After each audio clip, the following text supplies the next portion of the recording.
За субботу, воскресенье, понедельник у нас 5 положительных предварительных анализов здесь по Якутску было отобрано. И они сегодня все находятся в Новосибирске на подтверждении. Поэтому мы ожидаем, что в случае их подтверждения число больных у нас увеличится до 12 человек, вот это включая вчерашний день. Все они, кроме одного случая, связаны как раз вот со следом ЯТЭКа, вот так мы его сейчас называем, так. И в принципе это как раз из того круга лиц, который был выделен как раз вот как круг близких контактов первого заболевшего. Все они находились в обсерваторе, поэтому тут говорить о том, какой-то утечке и так далее здесь нельзя. Что касается вот случая с девушкой, прилетевшей из Америки, она, еще раз говорю, проявила сознательность, сразу самоизолировалась и сообщила, поэтому вот опять же и она, и те, кто летел с ней, они все установлены, анализы проведены на сегодняшний день. Все анализы, которые есть у нас, они показывают отрицательный результат, но вот по ней был положительный, ждем подтверждения теперь из Новосибирска. Еще раз хочу подчеркнуть, коллеги, что сейчас ситуация напряженная, так, но она под контролем. Еще раз говорю, мы работаем строго именно по тому алгоритму, который был у нас установлен, по тому кругу лиц, который у нас есть вокруг как раз первого установленного больного. Сегодня я принял непростое решение, мною подписан указ в целях защиты старшего нашего поколения, которое наиболее подвержено влиянию коронавирусной инфекции. Я подписал указ о введении завтрашнего дня для населения города Якутска и городского округа Жатай, для населения свыше 65 лет возраста, режима самоизоляции до момента окончания карантинных наших мероприятий.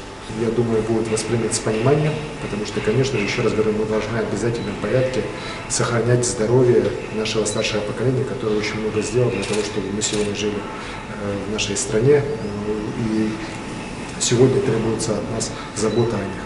Поэтому я призываю жителей заботиться о своих старших, заботиться о своих соседях одиноких, если такие есть, так. И, конечно же, волонтеры и социальные службы будут принимать все меры для того, чтобы обеспечить их лекарствами, обеспечить их продуктами.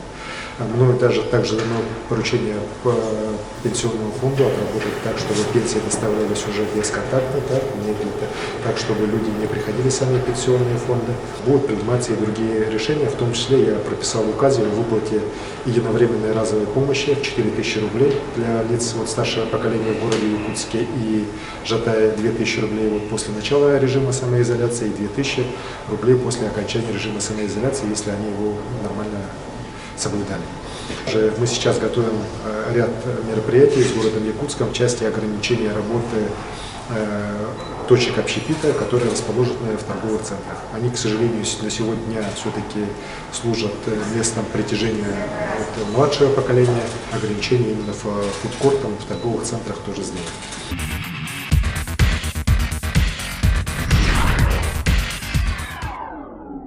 Вот эти 5 дополнительных, они внутри обсерватора, да? Они уже в больнице.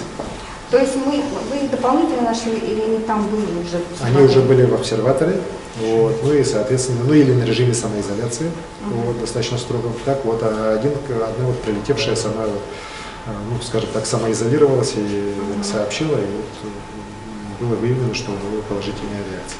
И про ребенка, конечно, нас это интересует. Ребенок это один из как раз детей заболевшего, который был выявлен один из первых.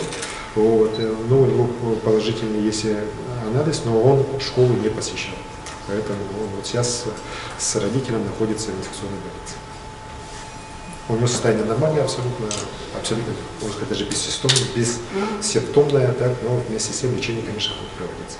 Состояние всех больных нормальное, удовлетворительное, так, некоторые уже идут на существенную поправку.